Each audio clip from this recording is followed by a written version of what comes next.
1.1 제6장 타락한 인간은 그리스도 안에서 구원을 추구해야만 한다. 1.2 중보자를 통해서 하나님은 은혜로우신 아버지처럼 보인다. 1에 2 1.3 1. 중보만이 타락한 인간을 도우신다. 인류 전체는 아담 안에서 멸망했다. 따라서 우리가 위에서 말한 시초에 있었던 훌륭한 고귀성은 우리에게 아무 유익도 주지 못하고 도리어 큰 수치를 주는 것이 되어버렸다. 그러나 죄로 오염되고 더럽혀진 인간을 자기의 작품으로 인정하시지 않는 하나님은 드디어 자기의 독생자를 통해서 구속자로 나타나셨다. 그러므로 우리는 생명에서 사망으로 전락했기 때문에 우리가 논술한 창조주 하나님께 대한 지식이 있더라도 믿음이 그리스도 안에 있는 우리의 하나님 아버지를 보여주는 믿음이 따르지 않으면 그 모든 지식은 아무 쓸데없는 것이다.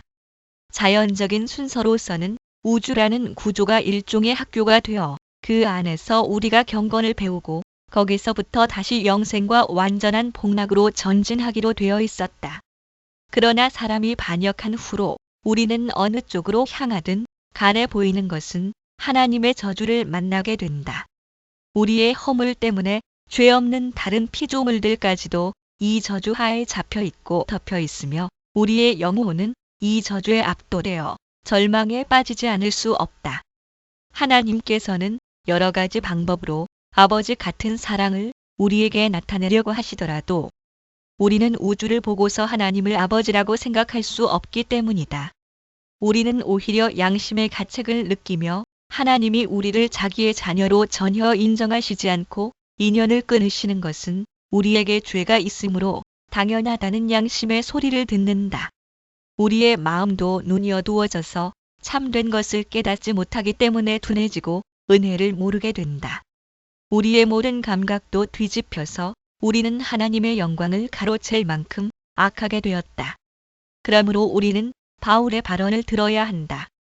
하나님의 지혜에 있어서는 이 세상이 자기 지혜로 하나님을 알지 못하는 고로 하나님께서 전도에 미련한 것으로 믿는 자들을 구원하시기를 기뻐하셨도다.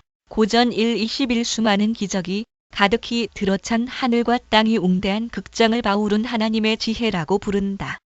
이것을 잘 보면 우리는 지혜를 얻어 하나님을 알 수 있었을 것이지만 그 혜택을 받지 못하기 때문에 하나님께서는 그리스도를 믿으라고 우리를 부르시는 것이다.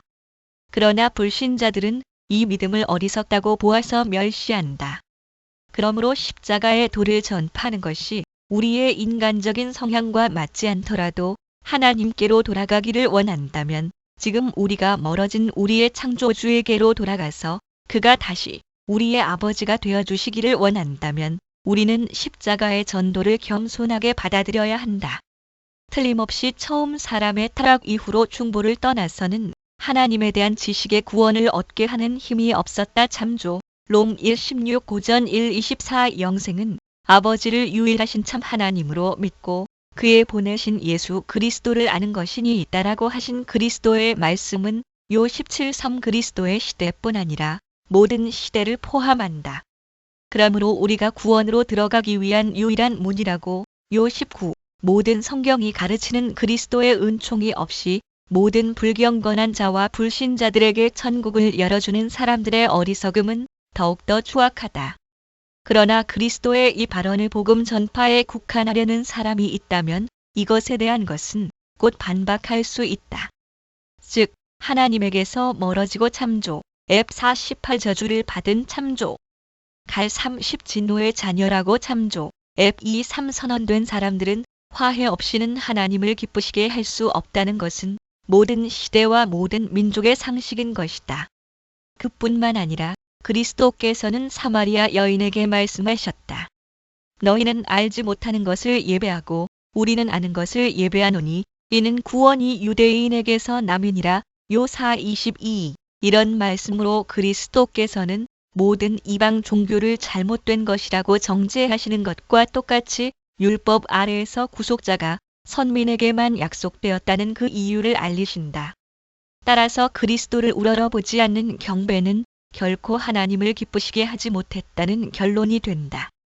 또 이 근거 위에 서서 바울은 모든 이방인들이 하나님이 없고 생명에 대한 희망을 빼앗겼다고 단언한다. F22 그런데 요한은 처음부터 그리스도에게 생명이 있었고 요 14 모든 세계가 그 생명에서 떨어져 나갔다고 하므로 참조 요 10 그 근원으로 돌아가야 한다. 그리스도께서도 자기가 화해자이시기 때문에 자기를 생명이라고 선언하신다. 요 11시 25분 14.6 확실히 하늘을 이어 받는 것은 하나님의 자녀들 뿐이다. 참조 마5 9의 10 그뿐 아니라 독생자의 몸에 접붙임이 되지 않은 사람들이 자녀의 지위를 가진다고 인정하는 것은 전혀 부적당한 생각이다. 요한은 분명히 그의 이름을 믿는 자들은 하나님의 자녀가 된다고 한다.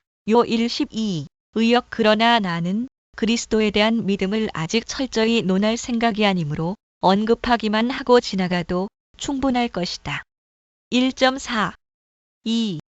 구약의 중보가 없으면 은혜로우신 하나님께 대한 신앙이 없다고 선언한다. 그러므로 중보를 떠나서 하나님이 저 옛날 백성에게 은혜를 베푸신 일이 없고 은혜를 받으리라는 소망을 주신 일도 없다.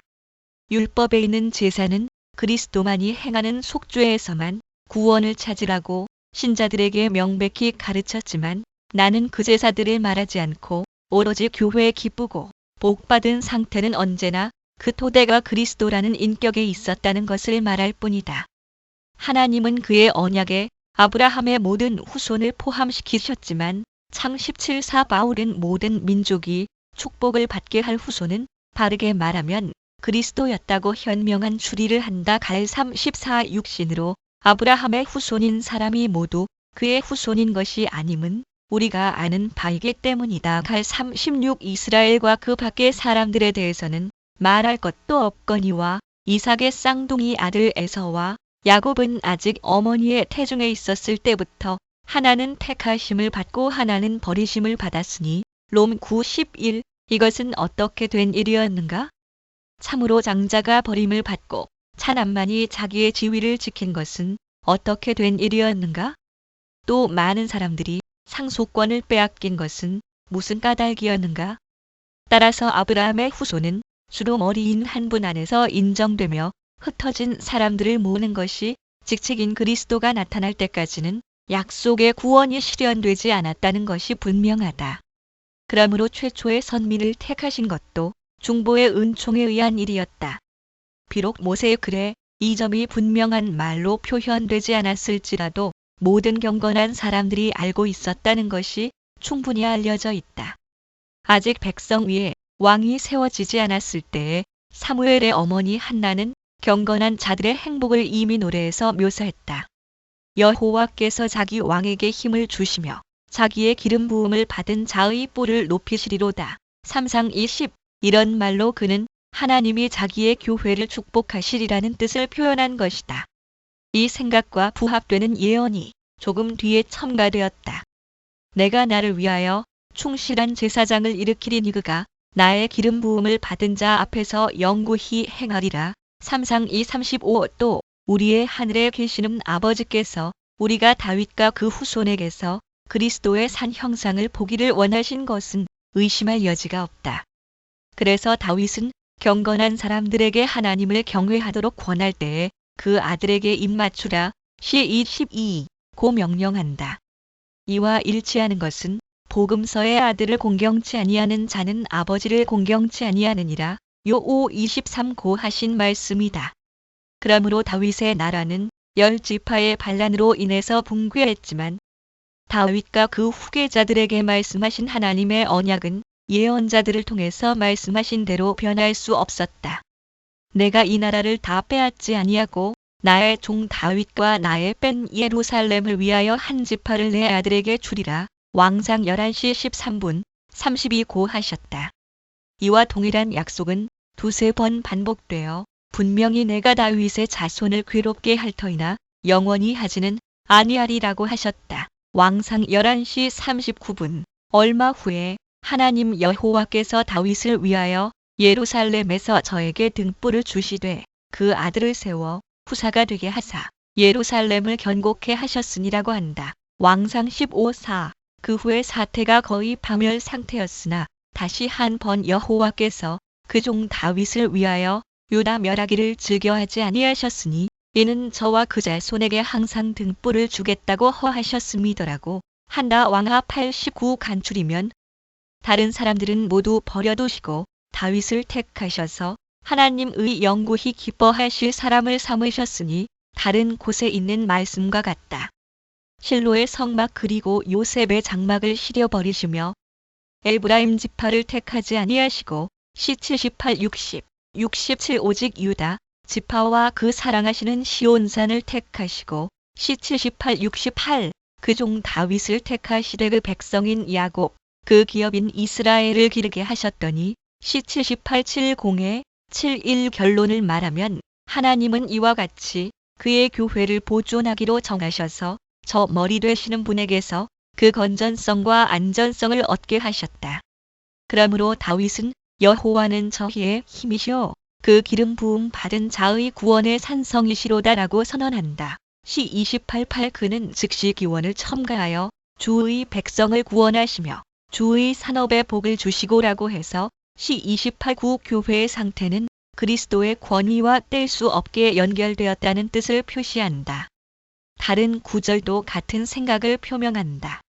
여호와여 구원하소서 우리가 부를 때에 왕은 응낙하소서 C29 이 말씀은 신자들이 자신들은 왕의 보호하에 피하여 있다는 이 확신을 갖고 하나님의 도움에서 피난처를 얻으려 했다는 것을 분명히 가르친다.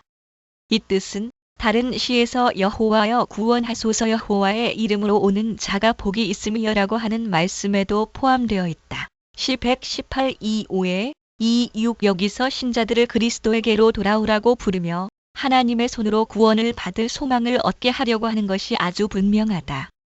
다른 기원에서는 모든 교회가 하나님의 자비를 비는데 역시 같은 생각을 표명한다.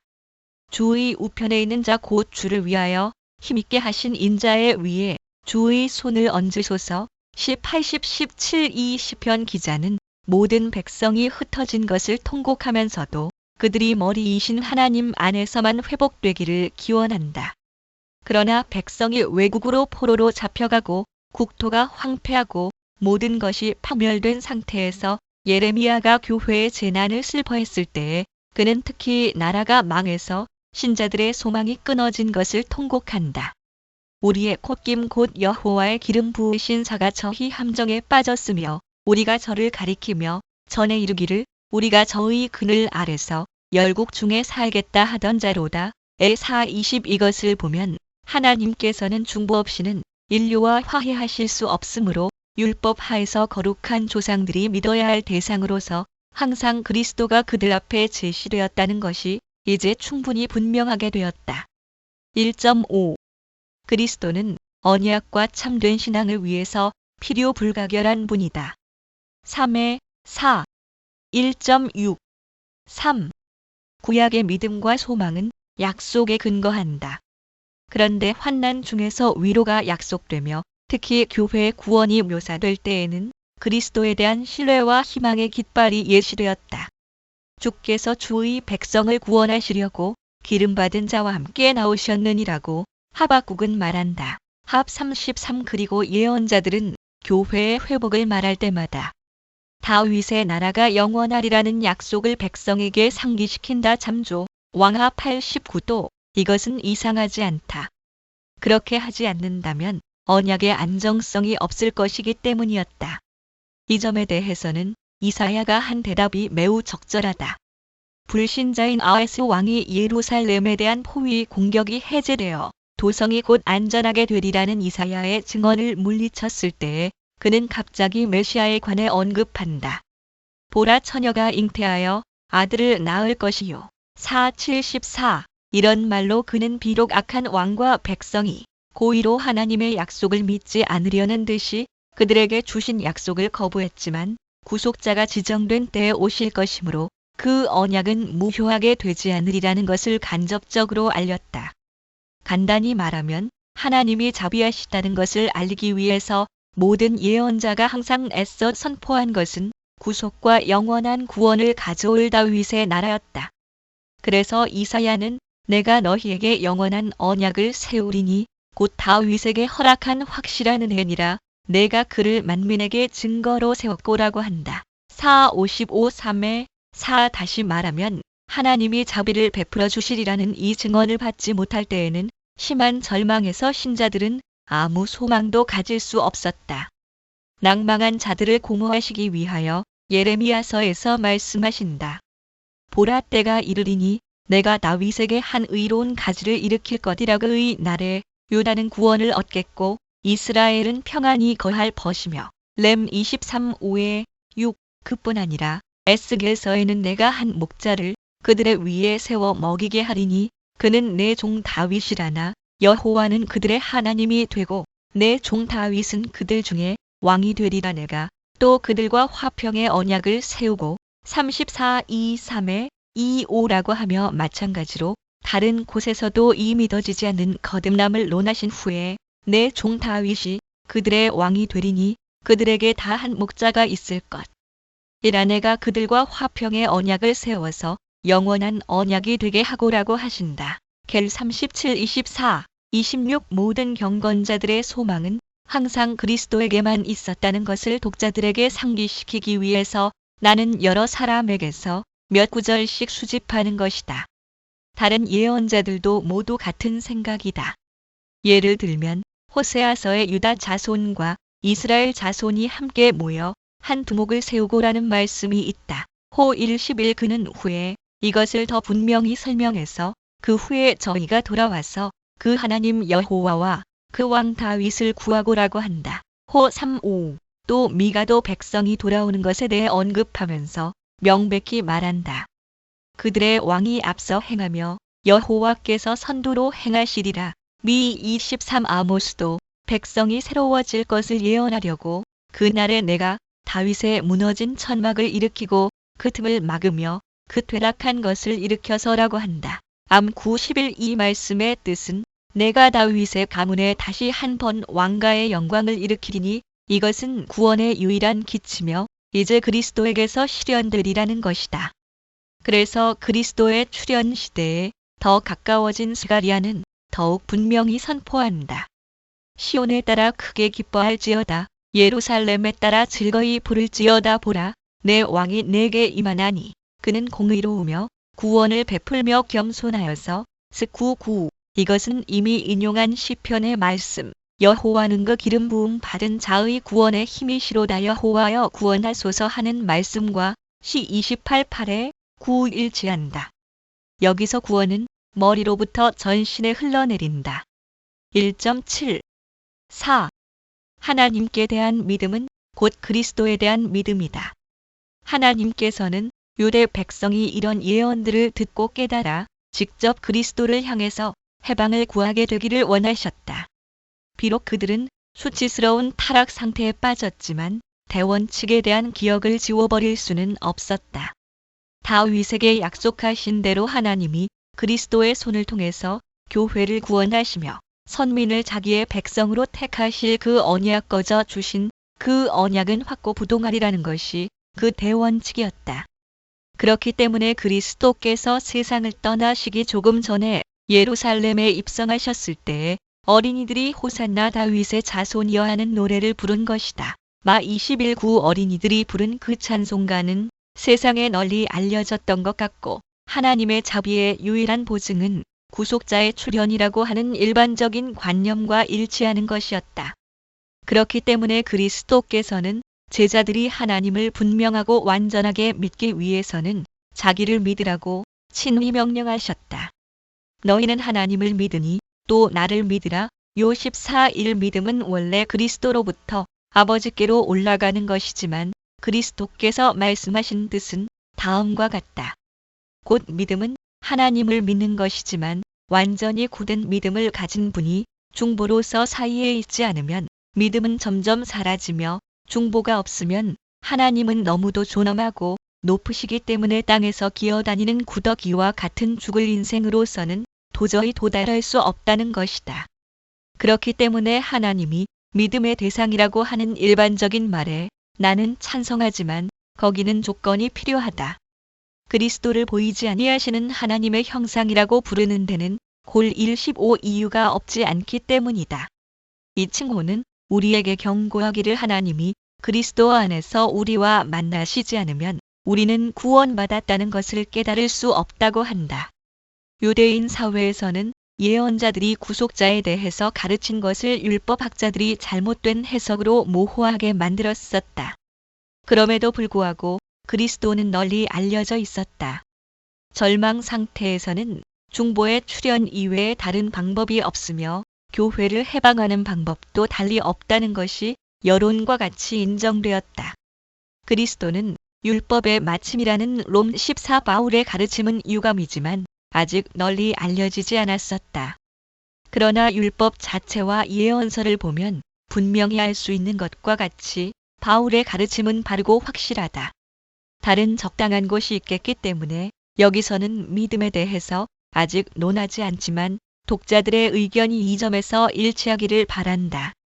즉, 경건 생활의 첫째 단계는 하나님이 우리의 아버지시라는 것을 우리를 지켜주시며 주관하시며 양육하시며 드디어 우리를 모아 하나님 나라를 영원한 상속으로 주신다는 것을 인정하는 것이라고.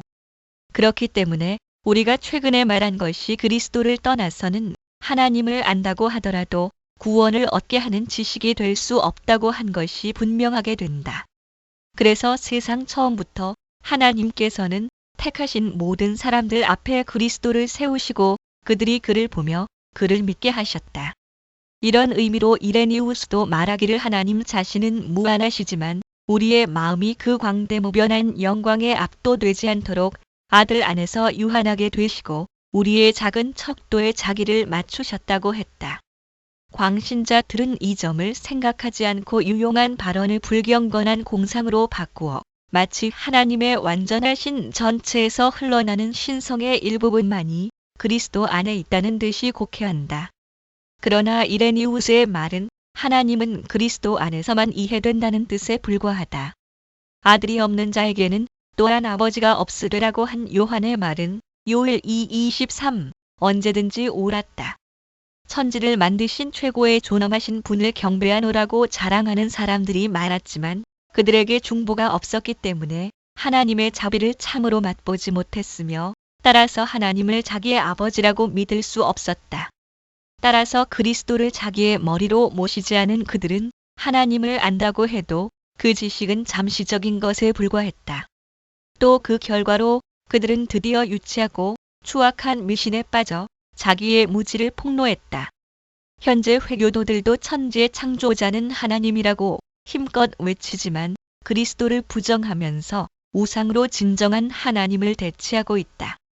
1.8 제7장 율법을 주신 목적은 구약 백성을 그것으로 구속하시려는 것이 아니라 그리스도의 재림 때까지 그리스도 안에서 구원의 희망을 주기 위해서이다. 1.9 그리스도에게로 인도하는 것을 뜻하는 도덕적이며 의식적인 율법. 1에 2 1.10 1.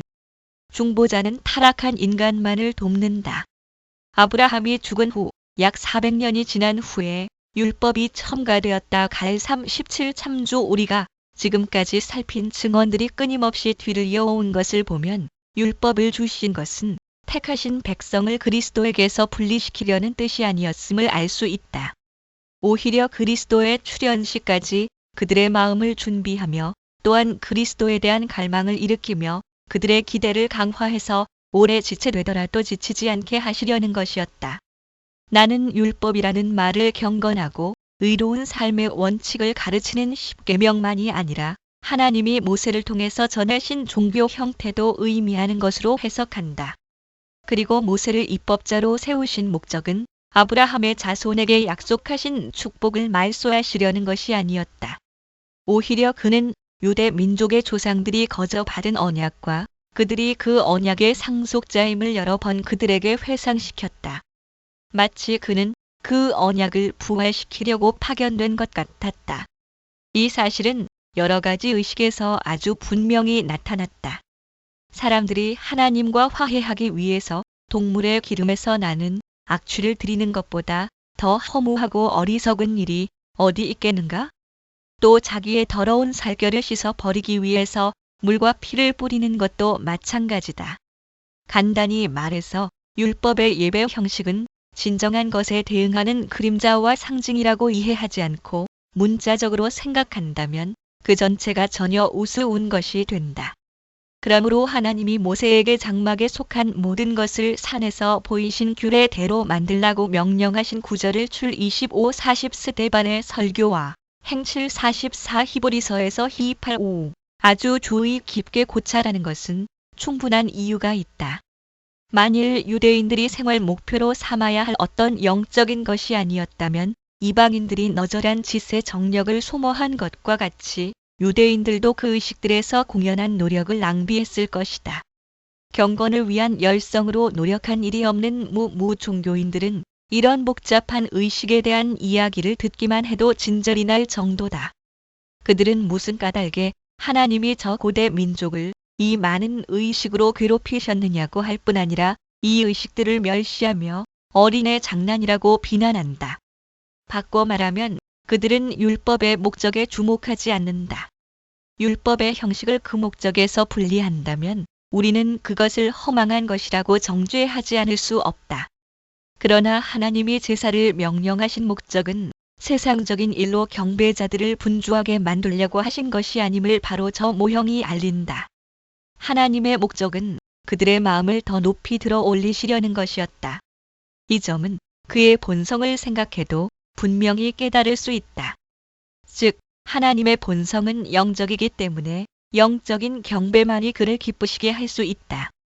예언자들의 많은 말들도 이 점을 증거하며 유대인들의 미련함을 비난한다.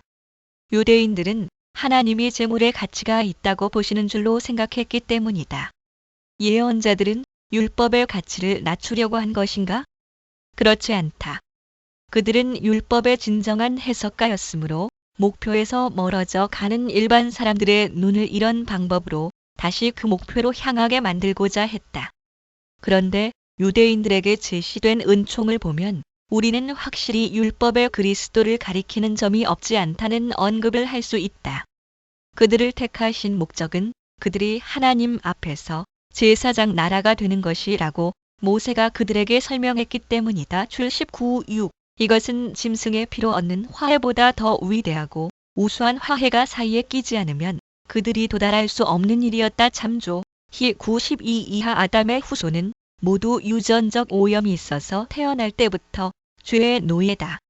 그러면 그들이 왕 같은 존엄한 지위에 오르며 따라서 하나님의 영광에 동참하는 자가 된다는 것은 만일 이런 탁월한 명예가 어떤 다른 곳에서 오는 것이 아니라면 가장 합당치 못한 일이 아니겠는가? 더러운 죄악으로 하나님이 보시기에 가증한 그들이 거룩한 머리 안에서 성별되지 않는다면 어떻게 제사장직의 권리가 그들 사이에서 잘 실현될 수 있었겠는가? 그렇기 때문에 베드로는 모세의 말을 교묘하게 돌려 유대인들이 율법 하에서 맛본 은총은 그리스도 안에서 완전히 나타났다고 한다. 너희는 택하신 족속이요 왕 같은 제사장들이요라고 베드로는 말한다. 배전 2구 그가 이렇게 말을 바꾼 것은 복음을 통해서 그리스도를 만난 사람들은 조상들보다 더 많이 얻었다는 뜻이다. 모든 사람이 제사장과 임금의 영예를 받았고 중보를 믿고 의지함으로써 감히 자유로 하나님 앞에 나갈 수 있게 되었기 때문이다. 1.11 2. 율법은 약속을 내포하고 있다. 다윗의 가문을 중심으로 드디어 건설된 왕국은 율법의 일부분이며 모세의 제도 하에 포함되었다는 점에 우리는 여기서 잠깐 주목해야겠다. 따라서 레위 지파 전체에서와 다윗의 후손 사이에서는 그리스도가 그 고대인들의 눈앞에 마치 이중의 거울에 비치듯이 제시되었다. 그렇게 하지 않고서는 내가 방금 말한 것처럼 죄와 죽음의 노예가 되며 자신의 부패에 오염된 인간들이 하나님 앞에서 왕과 제사장이 될 수 없었을 것이다. 따라서 약속을 받은 후손이 나타날 때까지 유대인들은 몽학 선생의 감독 아래에 놓였다고 한 바울의 말은 옳다. 갈 3:24 그들은 아직 그리스도를 친숙하게 알지 못했기 때문에 하늘 일에 관한 완전한 지식을 감당할 수 없는 연약한 어린애들과 같았다. 의식들이 어떻게 그들을 그리스도에게 인도했는가 하는 것은 위에서 말했다. 이 점은 예언자들의 많은 증언에서 더 잘 이해할 수 있다. 유대인들은 하나님의 노염을 풀기 위해서 매일 새 제물을 드려야 했지만 그들의 모든 악행을 담은 한 제물이 대속하리라고 이사야는 약속했다. 4:53 다니엘도 같은 생각이었다. 단 9:26에 27 레위 족속에서 임명된 제사장들이 성소에 들어가는 것이 관례였다.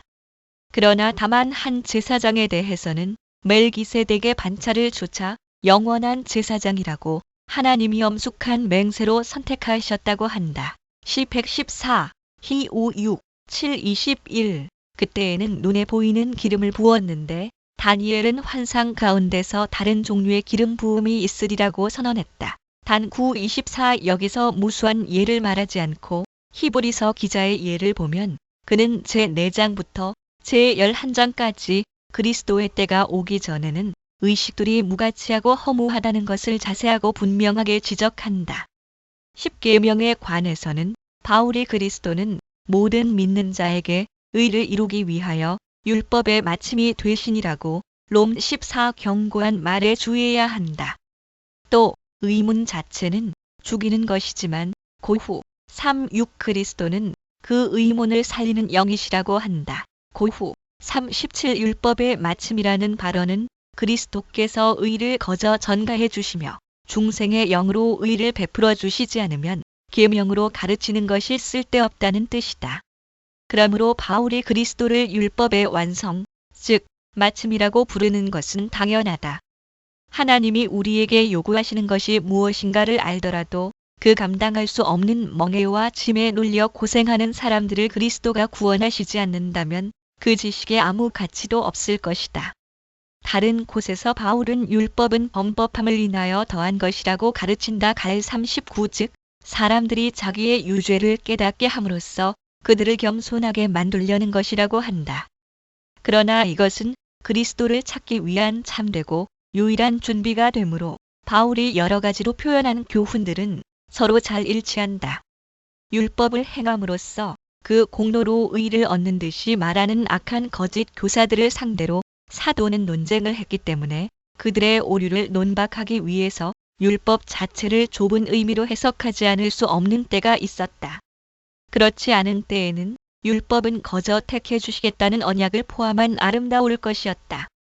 1.12 우리는 도덕적인 율법을 수행할 수 없다. 3-5 1.13 3. 율법은 우리에게 변명의 여지를 없게 만들며 절망 상태에 빠뜨린다. 그러나 우리가 자기의 죄를 알고 용서를 구하게 되기 위해서는 도덕적 율법을 배울 때의 변명할 여지가 더욱 없어진다는 것을 간단히 알아두어야 한다. 만약 율법이 완전한 의를 가르치는 것이 사실이라면 율법을 완전히 준수하면 하나님 앞에서 완전한 의가 된다는 결론이 된다. 그럴 때 인간은 하늘 심판대 앞에서 분명히 외로운 자로 인정될 것이다. 그러므로 모세는 율법을 선포한 후에 자기는 이스라엘 백성 앞에 생명과 사망과 복과 저주를 놓았노라고 하면서 신 30:19 주저하지 않고 하늘과 땅을 불러 증인으로 삼았다. 주께서 약속하신 대로 율법을 완전히 준수하면 그 보상으로서 영원한 구원이 기다리고 있다는 것을 우리는 부인할 수 없다. 그러나 우리는 마땅히 다음의 문제 곧 우리가 완전히 복종할 수 있는지와 그 공로로 확실히 보상을 받을 수 있는지를 검토해 보아야 할 필요가 있다. 왜냐하면 율법을 준수하는 자에게 영생이라는 보상이 제시되어 있다는 것을 알더라도 만일 우리가 이 길을 취함으로써 영생을 얻는다는 것이 분명하지 않다면 아무런 의미가 없겠기 때문이다. 이 점에서 율법의 무력함이 나타난다. 아무도 율법을 지키지 못하므로 우리는 약속된 생명을 받을 수 없고 다시 완전한 저주로 떨어진다. 나는 있는 일을 말할 뿐 아니라 있지 않을 수 없는 일을 말한다. 율법의 교훈은 인간의 능력을 훨씬 초월한 것이므로 사람은 제시된 약속을 멀리서 바라볼 수는 있어도 그 약속에서 혜택을 얻을 수는 없다. 그러므로 남는 것은 한 가지뿐이다. 약속이 선하심으로 사람은 자기의 불행을 더욱 잘 알게 될 것이며 동시에 구원받을 소망이 없어졌으므로 자기는 분명히 죽으리라는 위협을 느낀다. 여러 가지 무서운 협박이 몇 사람뿐 아니라 우리 모든 사람을 예외 없이 압박하며 괴롭힌다. 협박은 우리를 지나지 않고 가혹하고 무자비하게 추궁하기 때문에 우리는 율법에서 가장 임박한 죽음을 볼 뿐이다. 1.14 4. 그럼에도 불구하고 율법의 약속은 의미 없는 것이 아니다. 그러므로 율법만을 볼 때에 우리는 낙심하며 당황하며 절망할 수밖에 없다. 율법에서 얻는 것은 우리 모든 사람의 정죄와 저주이기 때문이다. 갈 30 율법은 지키는 사람에게 축복을 약속하면서도 그 축복과 우리 모든 사람과의 거리를 멀게 만든다. 또한 주께서 이렇게 우리를 희롱하시는 것이냐고 질문할 것이다.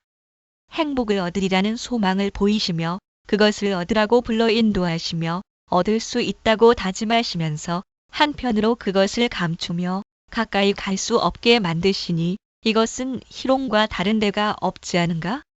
나는 대답한다. 율법의 약속의 조건이 붙어 있는 점에서는 율법을 완전히 준행해야만 약속을 얻을 수 있으며 완전한 준수는 아무 데서도 찾아볼 수 없지만 그렇더라도 약속을 주신 것은 허사가 아니다.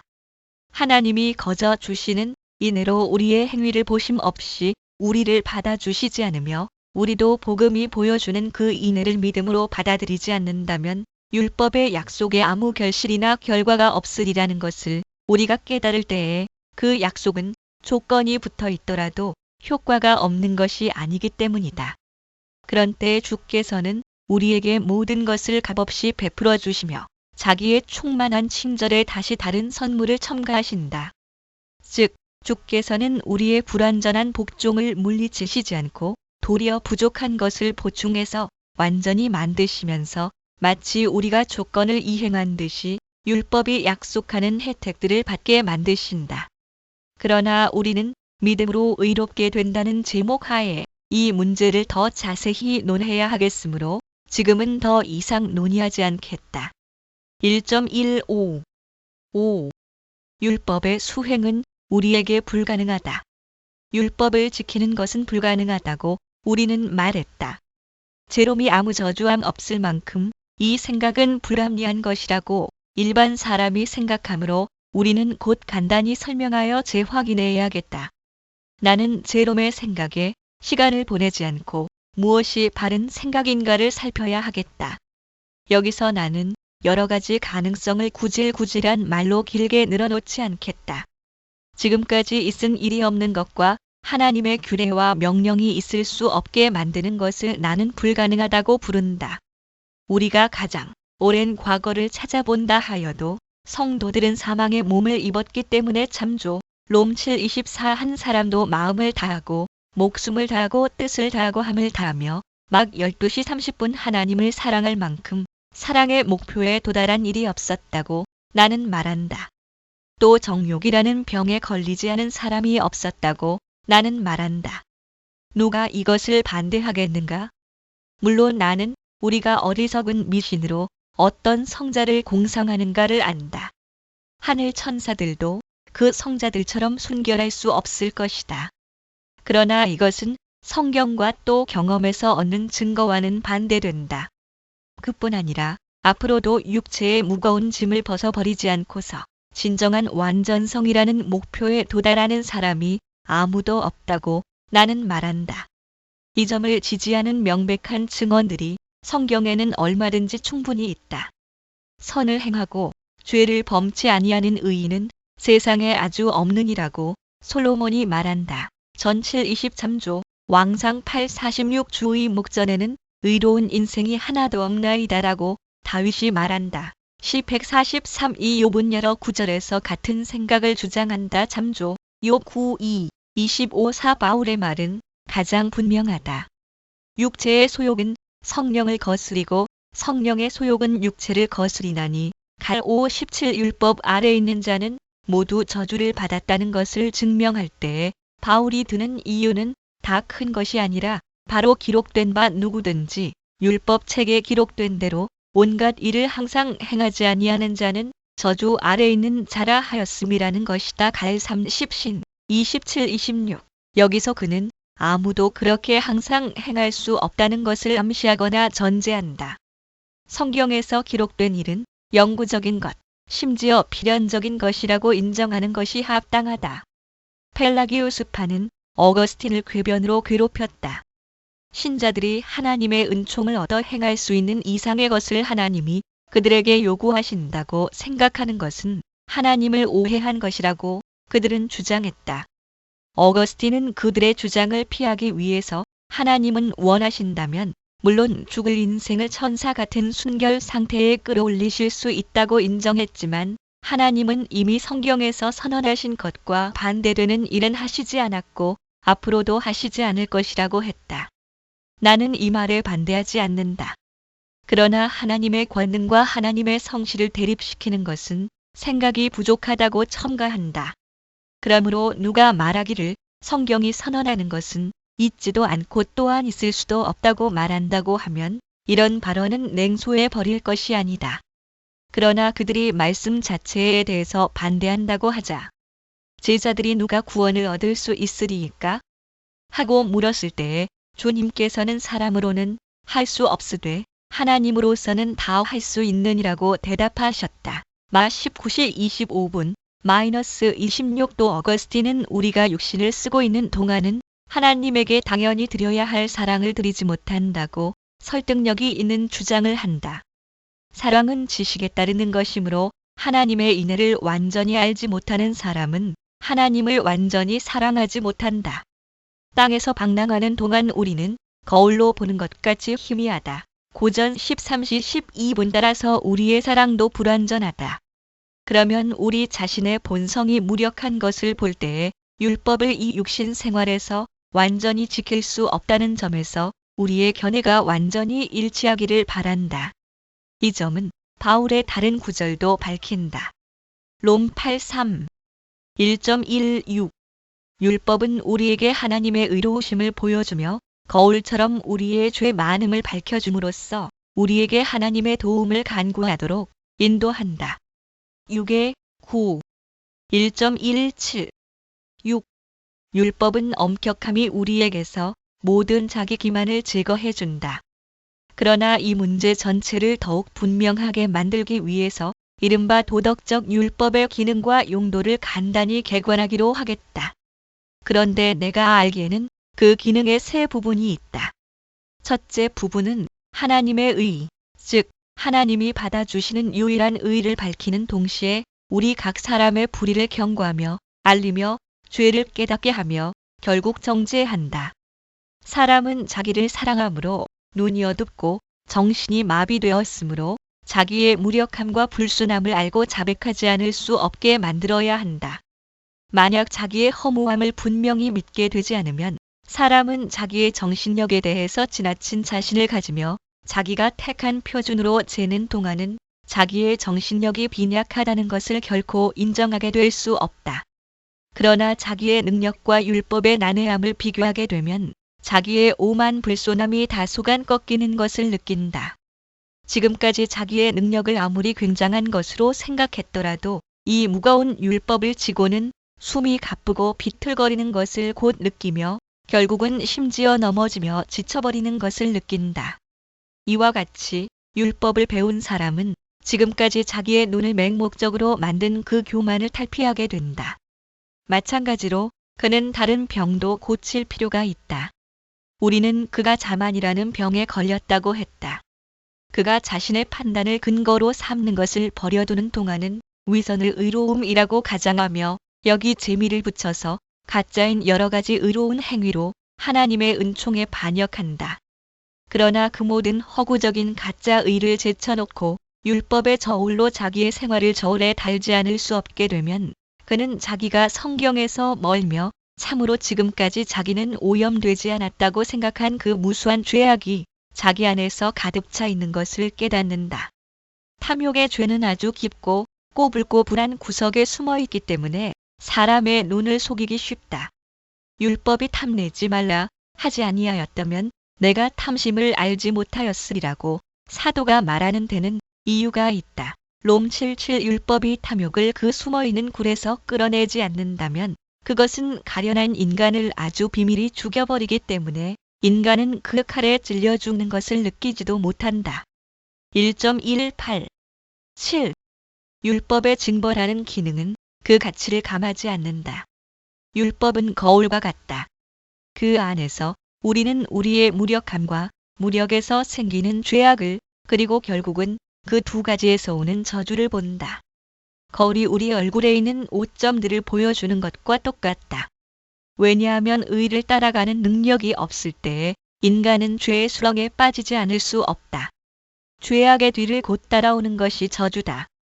그러므로 율법이 우리를 유죄로 인정하는 범행이 중대한 것일수록 우리의 책임을 묻는 심판도 더욱 엄중하다. 율법으로는 죄를 깨달음이니라. 롬 3:20. 고 한 사도의 발언은 여기 해당한다. 그가 거기서 말하는 것은 율법의 첫째 기능, 즉 아직 중생하지 않은 죄인들이 경험하는 것뿐이다. 여기에 관련된 발언들이 있다. 율법이 가입한 것은 범죄를 더하게 하려 함이라. 롬 5:20. 그래서 율법은 죽게 하는 직분으로서 고후 3.7 진노를 이루게 하며 롬 4:15 죽인다.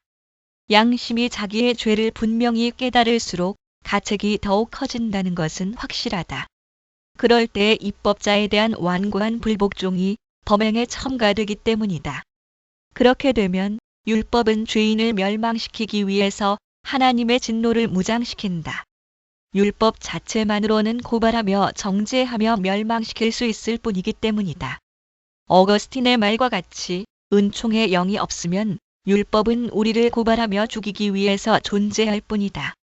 그러나 이렇게 말한다고 해서 율법을 공경하지 않거나 그 훌륭한 우월성을 깎아내리는 것은 아니다. 분명히 우리의 의지가 율법에 순종할 태세가 완전히 준비되어 있으면 율법을 알기만 해도 구원을 얻기에 충분할 것이다. 그러나 우리의 육적이고 부패한 본성은 하나님의 영적인 율법과 맹렬하게 싸우며 그 징계를 받아도 결코 시정되지 않으므로 원래 적합한 경청자를 만나면 구원을 주기로 계획된 율법이 죄와 죽음의 원인으로 변하는 결과가 된다. 왜냐하면 우리는 모두 범법자임이 증명되므로 율법이 하나님의 의를 명백하게 나타낼수록 반대로 우리의 죄를 더욱 폭로하기 때문이다. 생명과 구원이라는 보상은 의에 달렸다고 율법이 확실히 다짐할수록 그것은 악인의 열망을 더욱 분명하게 만든다. 이 격언들은 결코 율법을 비난하는 것이 아니라 도리어 하나님의 자비를 더욱 분명히 칭송하므로 가장 가치 있는 발언들이다. 따라서 우리는 자신의 사악과 부패로 인해서 율법이 우리 앞에 명백히 제시하는 복된 삶을 즐기지 못하게 되는 것이 분명하다. 그러므로 율법의 지지 없이 우리를 양육하는 하나님의 은총이 더욱 감사하며 우리에게 은총을 주는 하나님의 자비가 더욱 아름답게 느껴진다. 따라서 우리는 하나님께서 결로 지치지 않으시고 우리에게 계속해서 은혜를 베푸시며 새로운 은사를 더욱 많이 주신다는 것을 알게 된다. 1.19 8. 믿는 자와 믿지 않는 자에게 작용하는 율법의 징벌하는 기능. 우리 모든 사람이 사악하다는 것과 정죄를 받는다는 것은 율법의 증언에 의하여 확인한다. 그러나 이 확인은 우리가 낙심해서 주저앉아 버리거나 완전히 용기를 잃고 낭떠러지에 뛰어들게 하려는 뜻이 아니다. 우리는 율법의 증언에서 마땅한 유익을 얻으면 된다. 율법이 악인들에게 공포심을 일으키는 것이 사실이지만 그것은 그들의 마음이 완악하기 때문이다. 하나님의 자녀들에 대해서는 율법을 아는 것이 다른 효과를 나타낸다.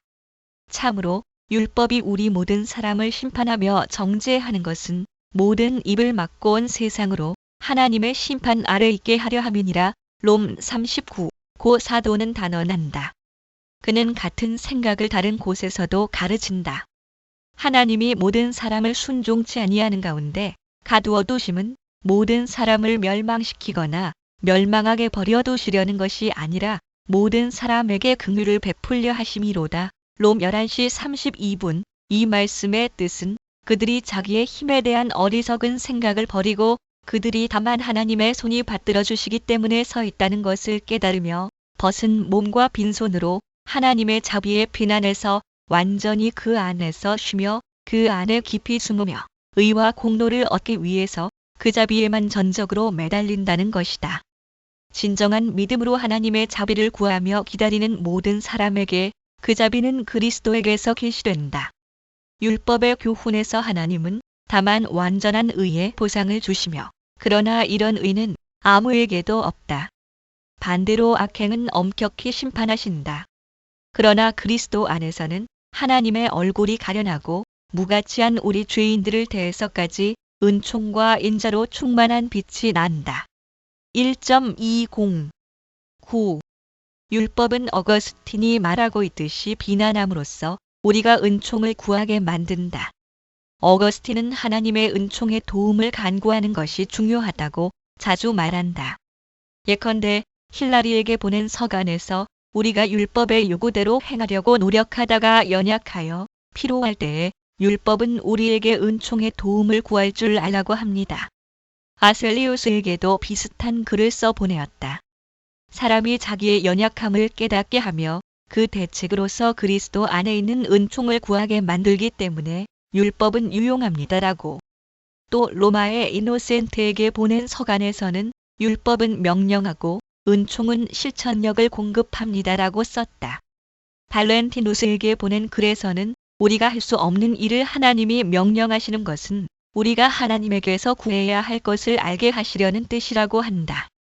또 율법을 주신 것은 우리를 책망하며 책망을 받은 우리가 두려워하며 두려워함으로 용서를 빌며 우리 자신의 힘을 믿고 감히 행동하지 않게 하시려는 뜻이다. 또 율법을 주신 목적은 위대한 체가는 우리를 작게 만들며 우리 자신에게는 의를 얻을 힘이 없다는 것을 증명하며 무력하고 무가치하고 궁핍하여 우리가 은총으로 피난하게 하려는 것이다. 그 후에 그는 하나님을 찬양하여 말한다. 주여, 행동하소서. 자비하신 주여, 행동하소서. 행할 수 없는 일을 명령하소서. 아니, 당신의 은총을 받아야만 할 수 있는 일을 명령하소서. 사람은 자기 힘으로 할 수 없으므로 모든 입이 막히고 아무도 자기를 큰 것으로 여기지 않게 하소서. 모든 사람이 작은 자가 되며 온 세상이 하나님 앞에서 죄를 알게 하소서. 그러나 그가 특히 이 문제에 대해서 영과 문자에 대하여 안 더 스피릿 앤드 더 레터라는 글을 썼는데 내가 그의 증거를 많이 늘어놓는 것은 어리석은 짓이다. 그는 율법의 둘째 가치를 이렇게 명백히 설명하지는 않는데 그것은 첫째 가치에 의존한 것이라고 알았거나 또는 철저히 이해하지 못했거나 또는 그 정확한 뜻을 뚜렷하고 분명하게 표현할 말을 몰랐기 때문일 것이다. 율법의 이 첫째 기능은 버림받은 자들에게도 작용한다.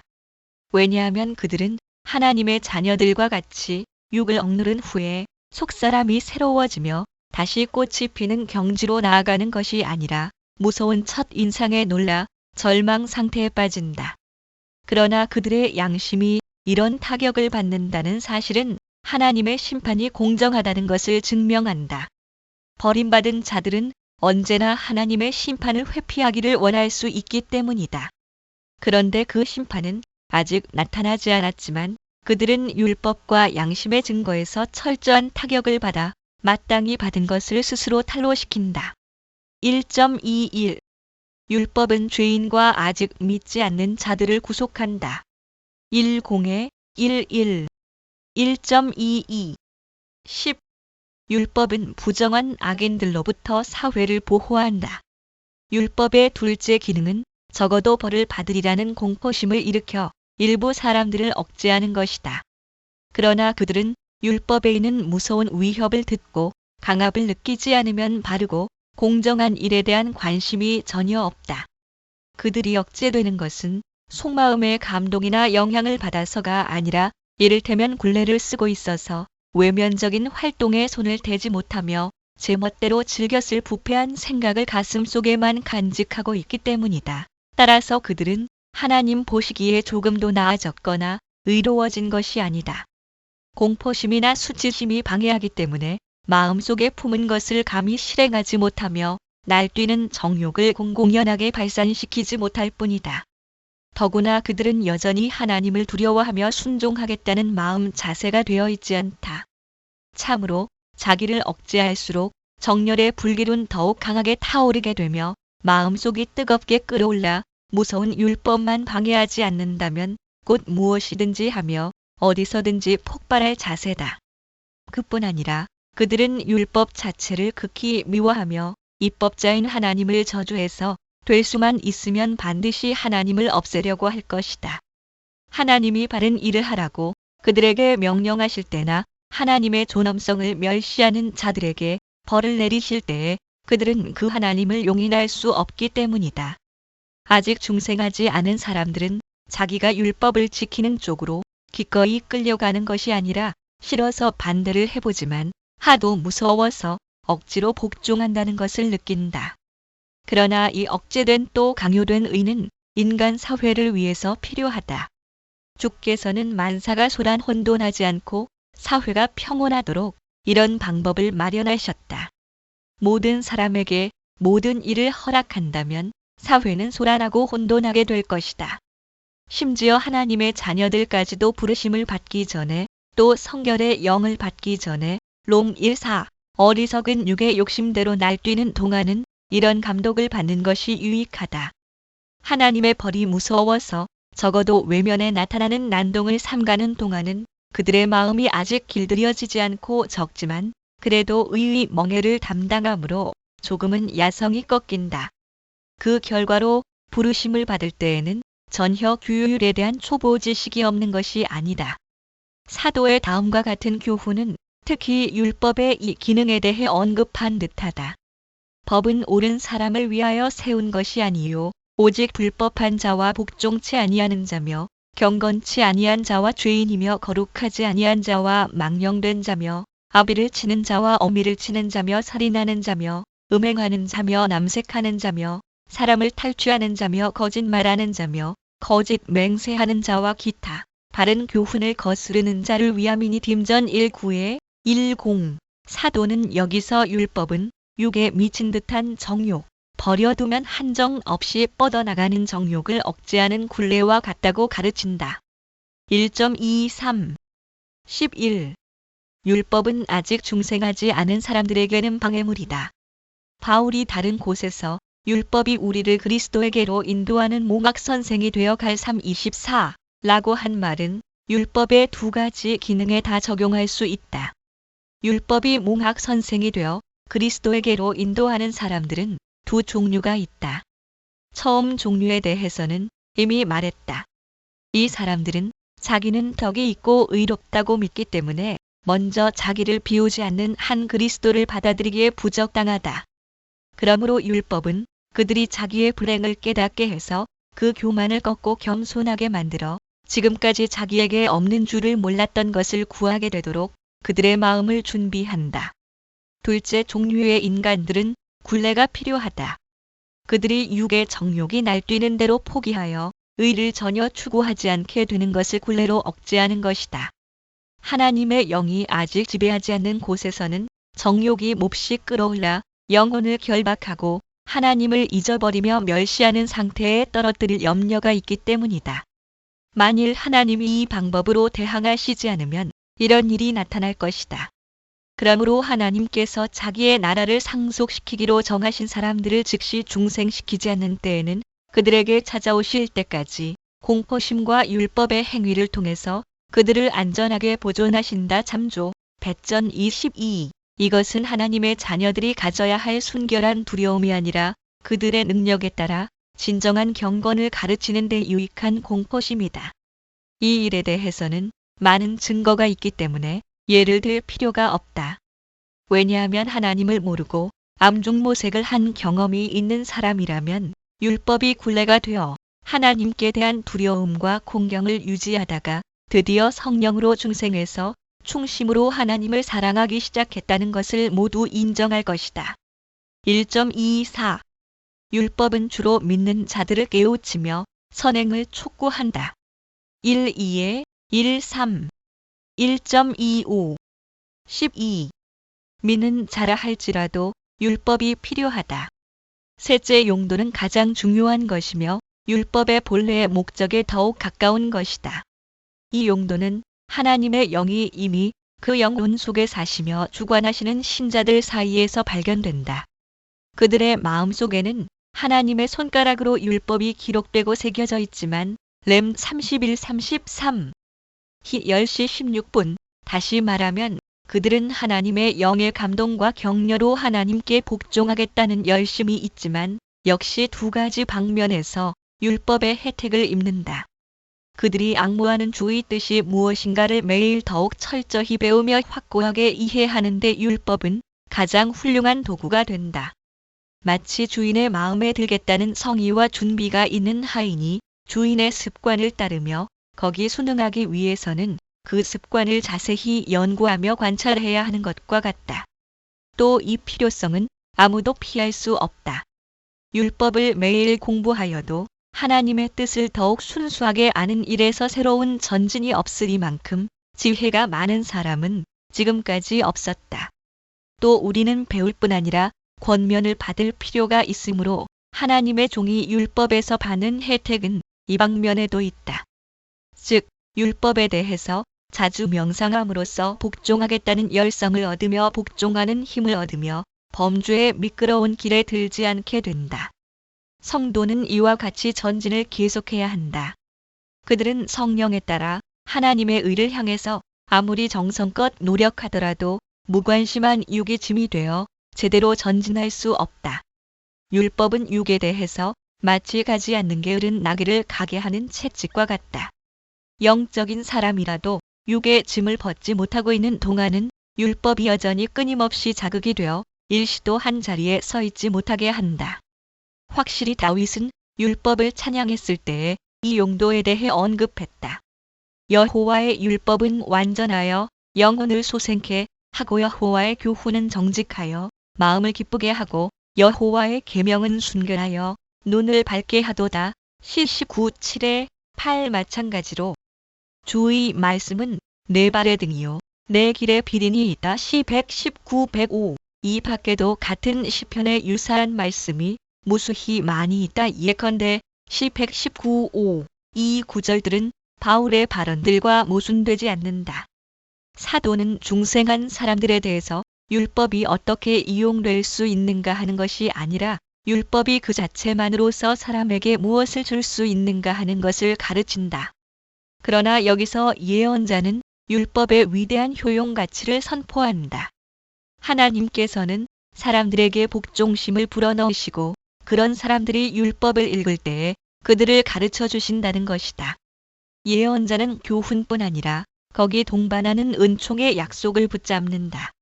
이 약속만이 쓴 것을 달게 만든다. 만일 율법이 명령과 위협만으로 사람의 영혼을 무섭고 놀라게 하여 괴롭히며 슬프게 만든다면 율법보다 더 싫은 것이 어디 있겠는가? 다윗은 특히 율법에서 중보를 인식했다는 것을 알린다.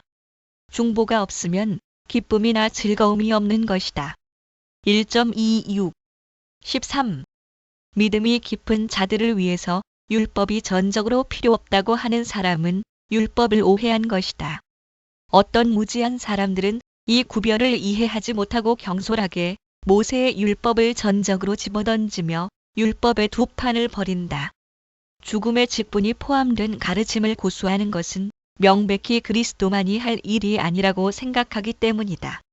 이 악한 생각을 우리의 머릿속에서 추방하라. 모세의 훌륭한 교훈에 의하면 율법은 죄인들 사이에서는 죽음만을 만들어내지만 성도들 사이에서는 더 좋고 훌륭한 이용법이 있다고 한다. 그는 세상을 떠나려 할 때에 백성에게 다음과 같이 명령했다. 내가 오늘날 너희에게 증거한 모든 말을 너희 마음에 두고 너희 자녀에게 명하여 이 율법과 모든 말씀을 지켜 행하게 하라. 이는 너희에게 허사가 아니라 너희의 생명이니신 32:4-6-4-7 그러나 만일 율법에 의의 완전한 모범이 나타나 있다는 것을 부정할 수 없다면 우리는 바르고 공정한 생활의 표준이 필요하지 않거나 그렇지 않으면 율법에서 떠나서는 안 된다. 생활을 지도하는 영원 불변의 표준은 많은 것이 아니라 하나뿐이다. 그렇기 때문에 의인의 생활은 율법에 대한 끊임없는 묵상이라고 한 다윗의 발언은 시 1, 2 한 시대뿐 아니라 모든 시대의 세상 끝까지 적용된다. 율법이 요구하는 엄격한 도덕적 순결은 우리가 이 육체의 감옥에 갇혀 있는 동안에는 도저히 도달할 수 없다는 이 한 가지 이유만으로 율법을 무서워하여 도망하거나 그 교훈을 피해서는 안 된다. 율법은 지금 우리에 대해 법의 요구 조건을 지키지 않으면 만족하지 않는 엄격한 사법관인 것이 아니다. 율법이 우리에게 충고하는 그 완전성은 우리가 도달하려고 일평생 애써야 하는 목표다. 이 점에서 그것은 우리의 의무와 일치하는 동시에 또한 도움을 준다. 우리가 이 싸움에서 기진하지 않으면 다행이다. 참으로 인생 전체가 경주다 참조, 고전 924의 26 경주로를 다 달릴 때에 지금 멀리 바라보면서 뛰어가는 그 목표에 우리가 도달하는 것을 주께서 허락하실 것이다. 1.27 이른바 율법의 철폐는 양심의 해방과 고대 의식들의 단절을 뜻한다. 1.4의 1.7 1.28 14 율법이 어느 정도로 믿는 자들에게는 철폐되었는가? 그런데 율법에는 신자들에게 권고하는 힘이 있다. 그것은 그들의 양심을 저주로 속박하는 힘이 아니라 권고를 반복해서 태만한 그들을 일깨워주며 잠자는 그들을 꼬집어 자기의 결함을 보게 만든다. 그러므로 그 저주로부터의 해방을 말하고자 해서 신자들에게는 율법이, 즉 내가 말하는 도덕적 율법이 철폐되었다고 말하는 사람이 많다. 율법이 신자들에게 지금은 바른 길을 명령하지 않는다는 것이 아니라 그들에게 대해서 전과 같지 않게 되었다는 뜻이다. 즉, 지금은 그들에게 공포심을 불어넣으며 당황하게 만들어 그들의 양심을 정죄하며 파멸에 몰아넣지 못하게 되었다는 뜻이다. 율법이 이와 같이 철폐된 데 대해서 바울은 아주 분명히 가르친다. 참조, 롬 7:6 주께서도 철폐를 가르치셨다고 생각할 수 있는 점이 있다. 주께서는 자기가 율법을 폐하리라는 생각을 부정하셨는데 마5 17 만일 이 생각이 유대인 사이에 돌아다니지 않았다면 그것을 부정하시지도 않았을 것이다.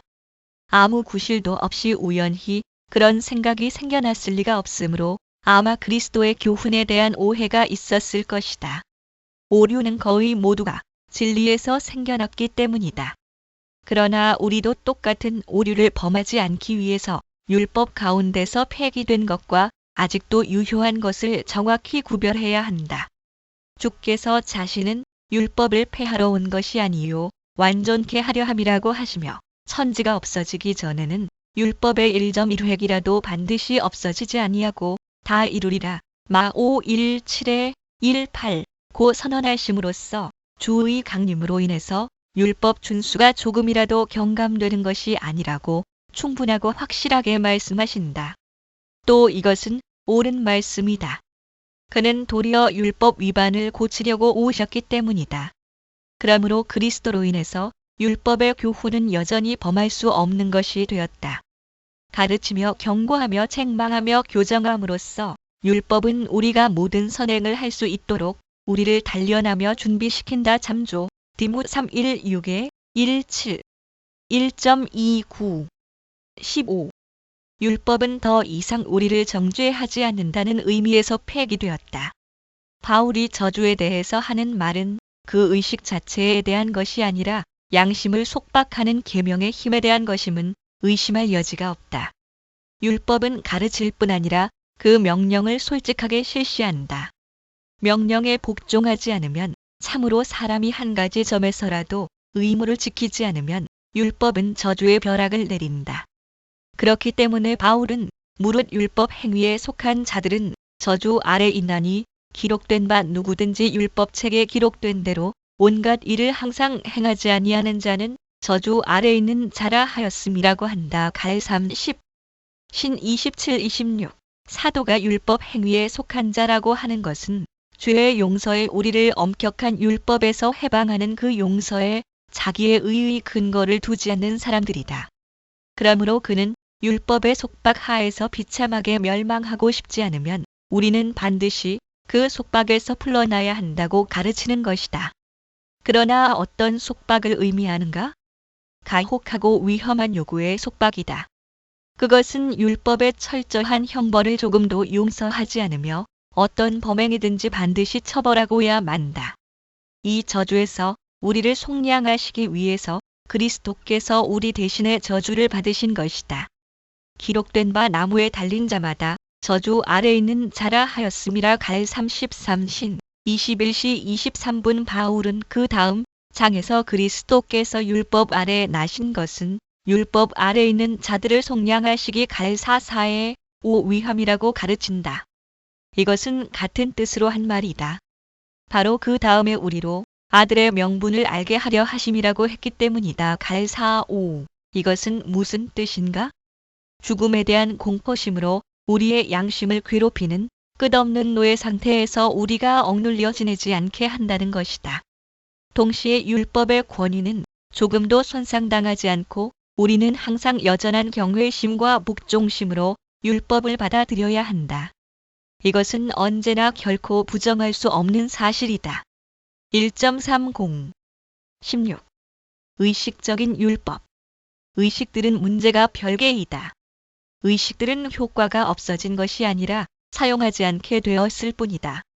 그리스도가 강림하셔서 의식을 끝내셨지만 그 신성은 조금도 빼앗지 않으시고 도리어 인정하시며 존중하셨다. 만일 그리스도의 죽음과 부활의 권능이 의식들에서 나타난 것이 아니라면 그것은 구약 백성에게 허무한 외관을 제공했을 것이다. 그와 같이 만일 의식들이 폐지되지 않았다면 우리는 지금 의식을 정한 목적을 알 수 없을 것이다. 따라서 바울은 의식 준수가 쓸데없을 뿐 아니라 또한 유해하다는 것을 증명하기 위해서 의식은 그림자요 그 본체는 우리를 위해서 그리스도 안에 있다고 가르친다. 골리 17g으로 이미 자기를 분명히 계시하신 그리스도를 의식이 상징하는 것보다 멀리서 또 휘장으로 가리워 있듯이 상징하는 것보다 지금은 의식이 폐기되었기 때문에 진실이 더 잘 빛난다는 것을 우리는 알 수 있다. 그리스도께서 운명하셨을 때에 성소의 휘장이 위로부터 아래까지 찢어져 둘이 된 것은 마 27:51 히브리서 기자가 말하듯이 히11 전에 희미한 윤곽만으로 시작했던 하늘 축복이 명백하고 살아있는 형상이 이제 나타났기 때문이다. 율법과 선지자는 요한의 때까지요 그 후부터는 하나님 나라의 복음이 전파되어라고 하신 그리스도의 말씀은 룩 16시 16분 여기 해당한다. 저 거룩한 족장들은 구원과 영생에 대한 희망을 포함한 말씀을 듣지 못했다는 것이 아니라 우리가 지금 대낮에 보는 것을 그들은 멀리서 희미한 윤곽으로 잠깐 보았을 뿐이라는 뜻이다. 무슨 까닭에 하나님의 교회는 이 초보적 단계를 아주 초월해야 하는가를 세례 요한이 설명한다. 율법은 모세로 말미암아 주신 것이요 은혜와 진리는 예수 그리스도로 말미암아 온 것이라.